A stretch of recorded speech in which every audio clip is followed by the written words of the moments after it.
Bushra be be اب تک کس کا شکار کر چکی ہیں۔ عمران خان صاحب اس بحران سے نکل پائیں گے؟ فیصلہ کیا گیا ہے کہ معاملات سڑکوں پر طے ہوں گے۔ ٹرمپ صاحب نے صدارت سنبھالتے ہی ڈونیشنز فنڈز بند کر دیے ہیں۔ عمران خان صاحب نے 8 فروری کو اعلان کیا ہے کہ جی نکلیں اور ثوابی جا کر جلسہ کریں۔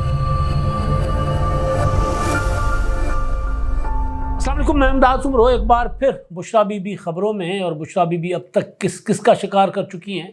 اور جو کچھ حالات بنتے ہوئے جا رہے ہیں اس کا عمران خان صاحب پر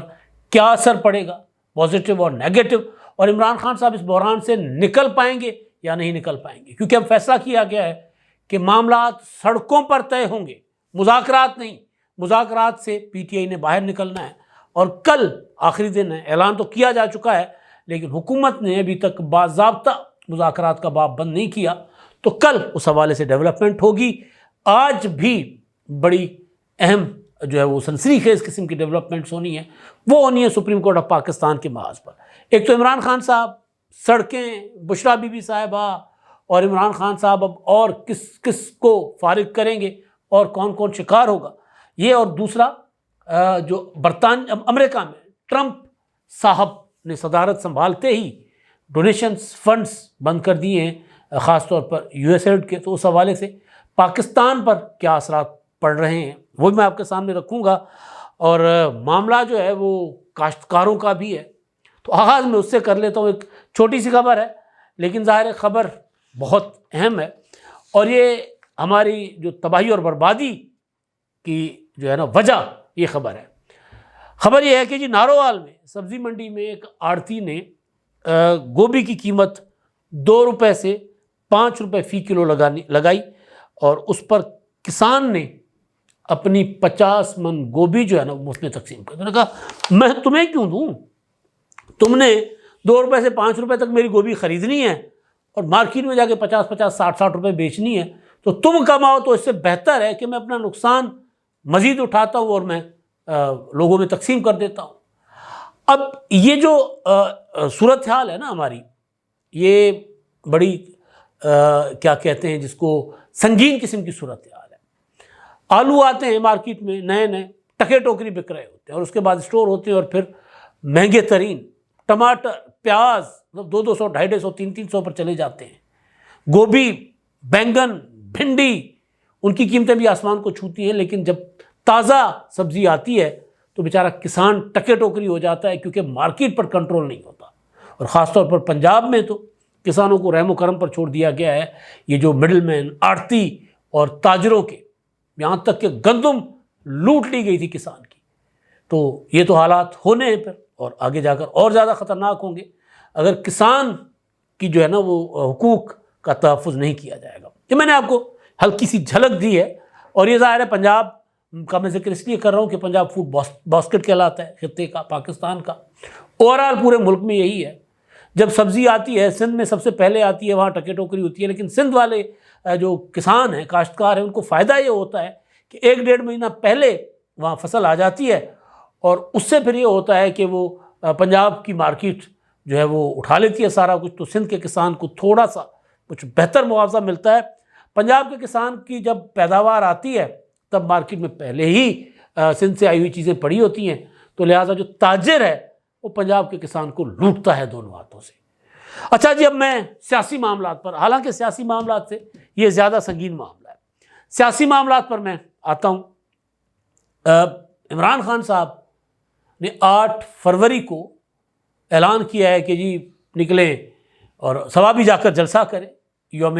سیاہ منائیں، کیونکہ ہمارا مینڈیٹ چھینا گیا تھا۔ پنجاب سے بھی لوگوں کا عوام بھی ادھر پہنچے۔ اب تبدیلی بھی عمران خان صاحب لا رہے ہیں، مسلسل یہ خبریں علی امین گنڈاپور صاحب کو صدارت سے ہٹائے جانے کے بعد، اور خبر یہ بھی تھی کہ اپنا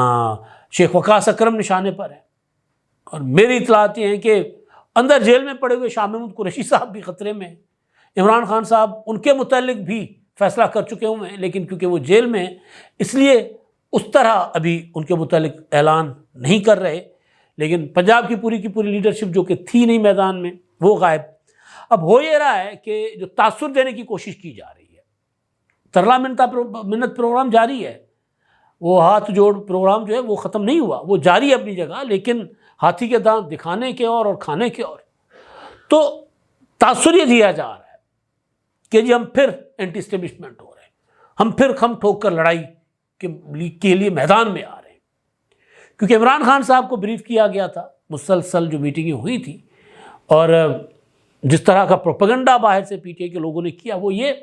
کہ مذاکرات سے اپنی پاپولیرٹی نیچے ہوئی ہے اور لوگوں نے نکلنا چھوڑ دیا ہے۔ سوشل میڈیا پر بھی پی ٹی آئی کا جو ایکٹیوسٹ ہیں وہ ذرا ٹھنڈے ہو گئے، اور لوگ جو اچھل اچھل کر گالیاں دے رہے تھے اب وہ گالیاں نہیں دے رہے۔ گولی کیوں چلائی کا سوال نہیں ہو رہا، وجہ یہ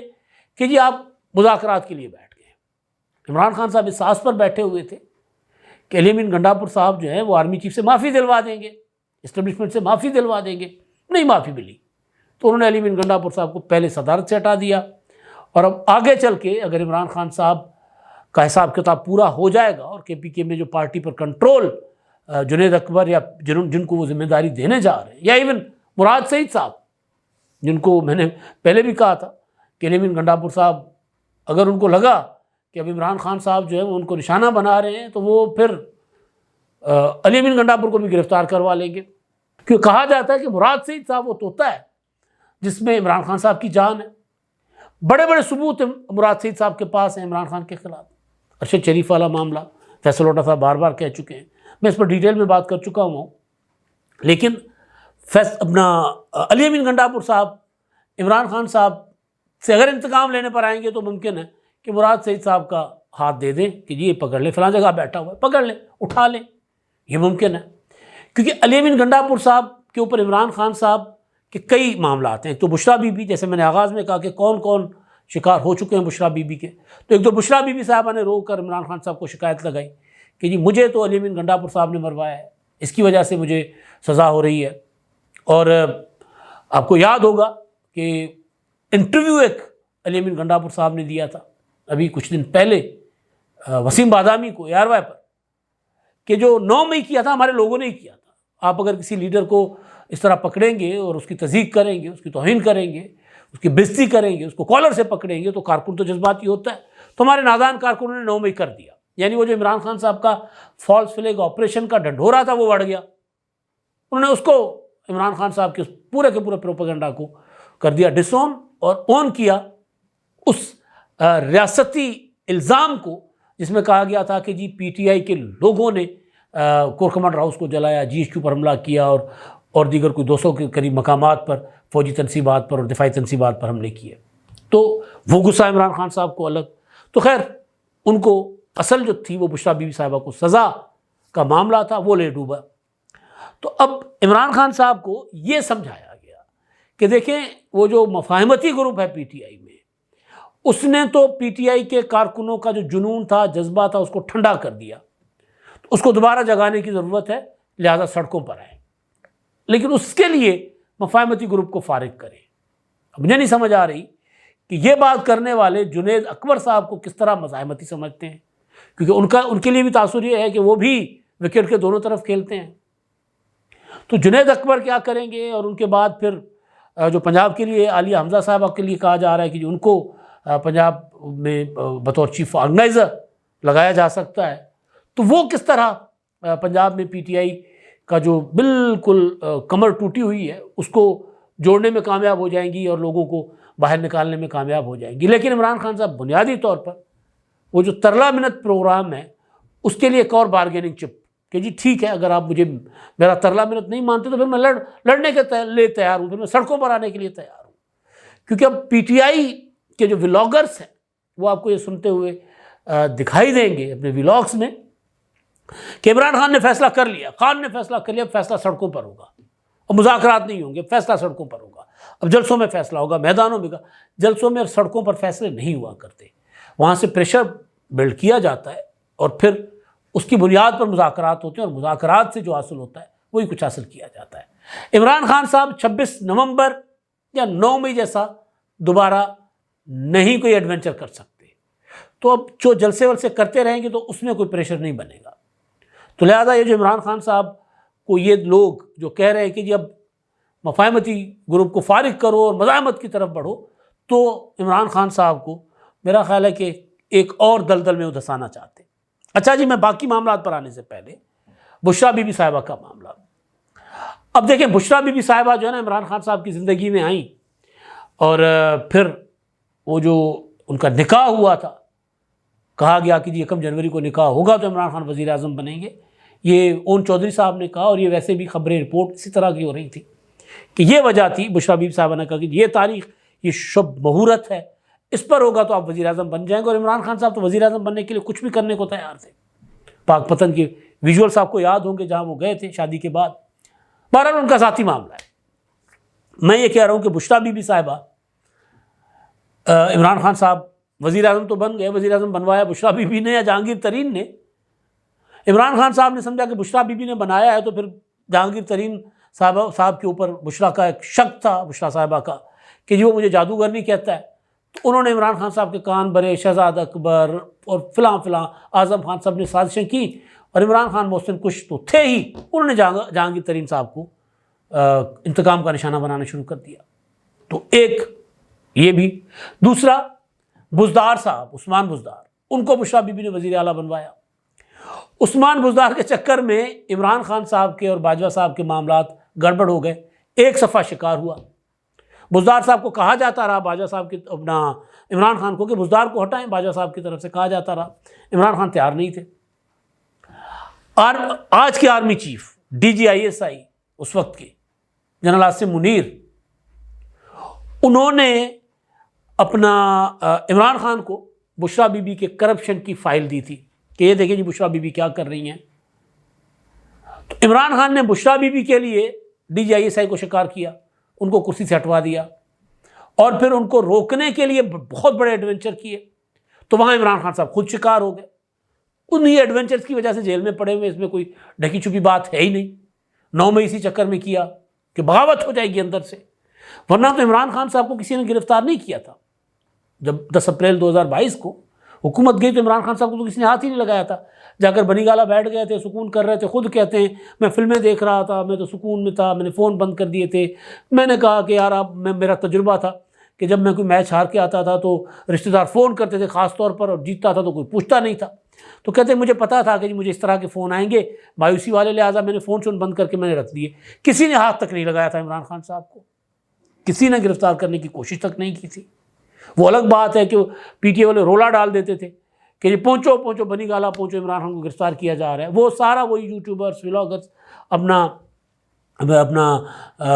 منجن بیچنے کے لیے سارا کچھ کر رہے ہوتے تھے. تو جو آرمی چیف کے خلاف بغاوت 9 مئی، اور وجہ کیا تھی کہ انہوں نے بشریٰ بی بی کی فائل عمران خان کو دی تھی، اور بشریٰ بی بی نے کہا تھا کہ یہ شخص اگر آیا تو پھر ہمیں بہت نقصان ہوگا، اس کا راستہ روکو. شکار ہو گئے عمران خان صاحب دوبارہ. اور اس معاملے میں آپ دیکھیں کہ وہ کوئی نیٹ ورک پکڑا گیا تھا، آپ کو یاد ہوگا جنرل فیض حمید کا، اور وہ جو بشریٰ بی بی کے مرشد تھے جو بتاتے تھے کہ جی اگر فیض حمید آرمی چیف بنیں گے تو فیض حمید کی اور عمران خان کی جوڑی کمال، جوڑی نمبر 1 ہوگی. تو وہ سارا کچھ اسی سلسلے کی کڑی تھی. آگے چلتے ہیں. علیم خان،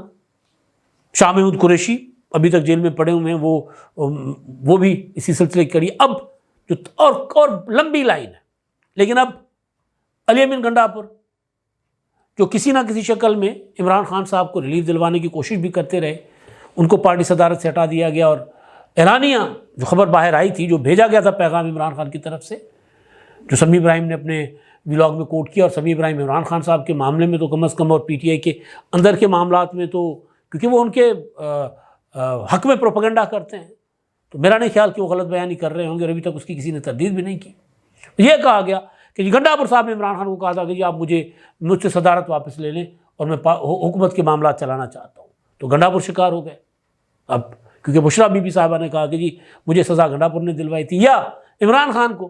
یہ شک تھا کہ گنڈاپور کی ضمانت پر بشریٰ رہا ہوئی تھی، اور گنڈاپور کے کہنے پر بشریٰ کو دوبارہ سزا ہوئی ہے. اب وہ عدت میں نکاح والا معاملہ بھی آ گیا. تو ایک لمبی فہرست ہے. اب ہوگا کیا؟ اب جب عمران خان صاحب یہ مزاحمتی گروپ کو آگے لانا چاہتے ہیں، یا دوبارہ عمران خان صاحب تصادم کی طرف آنا چاہتے ہیں، تو اب عمران خان صاحب کے لیے اگر کہیں کوئی تھوڑے بہت امکانات تھے، کہیں کوئی عمران خان کے چاہنے والے جو بیٹھے وہ ان کو معافی تلافی کروانے کی کوشش کر رہے تھے، تو جو عمران خان صاحب اب جیسچر دے رہے ہیں، جو کرنے کی کوشش کر رہے ہیں، ظاہر ہے وہ اب بشرا بی بی کی سزا ہونے کے بعد کر رہے ہیں نا، کہ اب تو میں لڑوں گا، اب میں خاموش نہیں بیٹھوں گا، اب میں غلامی نہیں کروں گا۔ وہ بشرا بی بی کو جو سزا ہوئی اس میں غصے میں عمران خان صاحب، اور کہا گیا، سلمان اکرم راجہ نے کہا کہ عمران خان صاحب کو اس بات پر بہت غصہ ہے کہ بشرا کو سزا کیوں ہوئی، وہ تو گھریلو خاتون ہے۔ تو اس چکر میں اب کہیں حالات اس طرف نہ جائیں کہ عمران خان صاحب کے باہر آنے کے جو امکانات ہیں وہ بھی ختم ہو جائیں، اور تحریک انصاف کو جو تھوڑی بہت اسپیس کسی نہ کسی شکل میں مل سکتی تھی وہ بھی نہ ملے۔ یعنی پولیٹیکلی جو عمران خان صاحب کو اب آگے جا کے نقصان ہونا ہے بشرا بی بی صاحبہ کے چکر میں، وہ اور زیادہ ہو سکتا ہے۔ اب عمران خان صاحب کو کرنا بھی یہی چاہیے، آپس کی بات ہے کہ بشرا بی بی صاحبہ کو سزا جو ہوئی ہے تو اب عمران خان صاحب کو تو بشرا بی بی صاحبہ کے لیے رد عمل دینا بھی چاہیے، لیکن اب وہ رد عمل کس طرح کا دانش مندانہ ہے جس سے پی ٹی آئی کو، بشرا بی بی کو فائدہ ہو، یا کتنا جذباتی اور جنونی رد عمل ہے 9 مئی کا اور 26 نومبر جیسا کہ جس سے پی ٹی آئی کو نقصان ہو۔ تو اب اس طرف پی ٹی آئی بڑھ رہی ہے جس سے پی ٹی آئی کو ہوگا نقصان۔ اچھا جی، اب میں نے گزارش کی تھی کہ جی ٹرمپ کے آنے کے بعد امداد بند ہو گئی ہے، خاص طور پر جو این جی اوز چل رہی تھی یو ایس ایڈ کی مدد سے، ان کے فنڈنگ سے، فوری طور پر این جی اوز نے وہ جو اعلان ہوا ہے کہ جی 90 دن کے اندر اندر تو اپنے کام بند کر دینا، ٹرمپ نے کہا ہے کہ ہم دیکھتے ہیں کب کیا کرنا ہے، کون سے پروجیکٹ جاری رکھنے کون سے نہیں رکھنے۔ تو ہوا یہ ہے کہ جو یو ایس ایڈ کے پروگرامز چل رہے تھے پاکستان میں، مختلف این جی اوز چلا رہی تھیں یا سرکاری اداروں میں تھے، وہ ہولڈ پہ رکھ دیے گئے کہ جی اب فنڈنگ تو آنی نہیں ہے۔ کئی این جی اوز نے اپنے پروجیکٹس کے لیے اپنے جو ان کا جو اسٹاف ہے ان کو کہہ دیا کہ جی آپ ابھی فی الحال گھروں میں رہیں، کوئی اور ہمارے پاس کسی اور عالمی ادارے کا کوئی ہمارے پاس ڈونیشن ہے، فنڈز ہیں، تو پھر ہم اس میں آپ کو ایڈجسٹ کریں گے، فی الحال یہ جو یو ایس ایڈ کی امداد ہے وہ تو ہو گئی ہے بند، تو یہ پروجیکٹ ہم شاید کنٹینیو نہ کر پائیں۔ تو یہ پتہ نہیں پاکستان جیسے جو ترقی پذیر ممالک ہیں ان کے لیے یہ کتنا خطرناک ہو سکتا ہے، لیکن بذات خود امریکہ کے لیے یہ صورتحال بڑی آگے چل کے ظاہر نقصان دہ ہوگی۔ امریکہ ایک چودھری ہے نا، چودھری کیوں ہے؟ کیونکہ وہ دنیا جہان کی مدد کرتا ہے، پیسے دیتا ہے، تصفیہ کرواتا ہے، معاملات میں ٹانگ اڑاتا ہے بیچ میں۔ جب امریکہ اپنی سرحدوں کے اندر ٹرمپ نے اس کو محدود کر دیا تو دنیا کا کوئی اور نیا چودھری بنے گا، پھر وہ اسی طرح دنیا میں اپنا لوگوں کی مدد کرے گا، پیسے خرچ کرے گا اور اپنی چودراہٹ بنائے گا، ہتھیار بیچے گا، دفاعی طاقت بنے گا۔ اگر یہ جو ٹرمپ کہہ رہے ہیں نا کہ میں نے دنیا سے لا تعلق ہونے، میں نے یوکرین کی جنگ بند کروا دینی، فلاں کروا دینا، فلاں کروا دینا، اس سے مجھے یوں لگ رہا ہے، ایک عام سا ذہن جو میرا ہے وہ یہ کہہ رہا ہے کہ اس سے امریکہ شاید معاشی طور پر تو اپنے آپ کو بہتر بنا لے، لیکن سیاسی طور پر جو اس کی پردھانی ہے نا دنیا میں، وہ جو سپر پاور ہے وہ اس کی شاید حیثیت اس طرح قائم نہ رہ سکے۔ اچھا جی، اب ایک اور چیز، آج کا دن میں نے کہا تھا بڑا امپورٹنٹ ہے، کل کا ویلاگ میں نے کر دیا تھا، اب جب میں آپ سے بات کر رہا ہوں تو تھوڑی دیر کے بعد منصور علی شاہ صاحب اور جسٹس عقیل عباسی صاحب نظر عباس توہین عدالت کیس کا فیصلہ دیں گے، ساتھ ہی پیرالل آئینی بینچ میں 26ویں آئینی ترمیم اور اس سے متعلقہ جو درخواستیں ہیں، پٹیشنز ہیں، ان کی سماعت کرے گا 8 رکنی بینچ، اور پھر انٹرا کورٹ اپیل جو نظر عباس کی درخواست پر ان کو جو توہین عدالت کے نوٹسز تھے منصور علی شاہ صاحب کی بینچ کی طرف سے، اس کے خلاف جو ان کی انٹرا کورٹ اپیل ہے اس کے اوپر سماعت ہوگی۔ اگر تو اپنا منصور علی شاہ صاحب نے فیصلے میں نظر عباس کے خلاف کوئی ایکشن نہ لیا تو پھر شاید وہ جو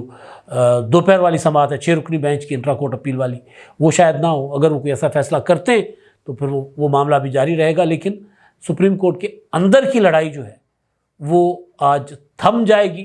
یا بڑھے گی، یہ پتہ چلے گا، اور آئینی بینچ جو ہے وہ کس طرف لے کر چلتا ہے 26ویں آئینی ترمیم کے خلاف پٹیشنز کو، اس کا بھی پتہ چل جائے گا، کیونکہ 26ویں آئینی ترمیم میں نے پہلے بھی کہا کہ پارلیمنٹ کے علاوہ اس کا اور کوئی جائزہ نہیں لے سکتا، نہ آئینی بینچ نہ سپریم کورٹ کا کوئی عام بینچ۔ لیکن یہاں مسئلہ یہ ہے کہ افتخار چودھری نے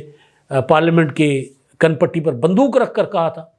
کہ جی 18ویں آئینی ترمیم میں عدلیہ کے متعلق، ججز کے تقرر کے متعلق جو آپ نے ترمیم کی ہے وہ واپس لیں، ورنہ میں 18ویں آئینی ترمیم کو اڑا دوں گا۔ تو اس طرح بھی ماضی میں ہوا ہے، دیکھتے ہیں کیا ہوتا ہے۔ اب تک کے لیے اتنا ہی، اللہ حافظ۔